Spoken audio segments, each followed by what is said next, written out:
Bananas. You want a banana? What? Oh, no, I just say that when I'm frustrated so I don't say Definitely a good idea. It's just that having ADHD in this world is so frustrating sometimes. You know, we're actually entering an era which is very good for people with ADHD. Is that banana still up for grabs? People are saying this could even be the dawning of the age of Aquarius? ADHD. Oh. Who's saying that? Me? Is anyone else saying that too? Do you want to hear why or not? Yes, please.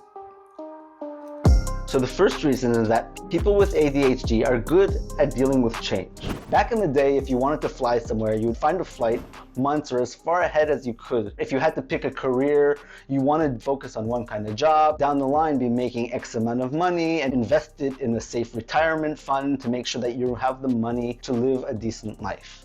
Now, all these ideas, they're great, but the way the world is changing with AI, global warming, all these geopolitical tensions, we really don't know what's going to happen in the next few months, let alone by the time we get to retirement age. And this is causing a lot of uncertainty.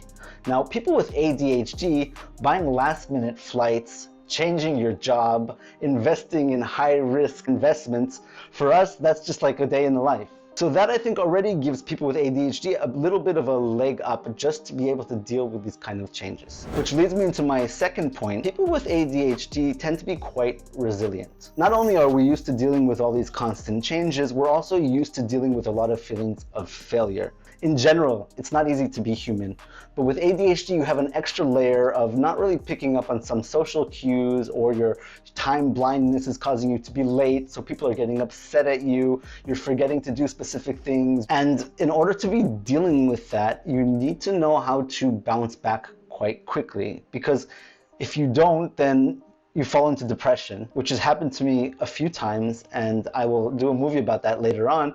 But the idea is that you really just gotta learn how to roll with the punches, and this does make you very resilient. The way the world is going, the ability to know how to adapt to change and be resilient to the problematic things, I feel definitely also is a very beneficial thing. This leads me to my third point. People with ADHD tend to thrive in crises. A lot of the time when I'm in an emergency state, when something needs to be done or I need to solve something immediately, my adrenaline turns on, and with my adrenaline, suddenly my hyperfocus and my creativity, I'm just very much in the moment. I feel like I'm communicating with everyone. The urgency gets my dopamine running, and for me, a lot of the time, that actually feels a lot more comfortable, or even like I feel a lot more in my element than when nothing is really happening and I'm sitting down trying to figure out what my next steps are, to try to plan for the next week what it is I want to do. Probably don't have to repeat the way the world is going, but the ability to deal with chaotic situations and thrive in emergencies is definitely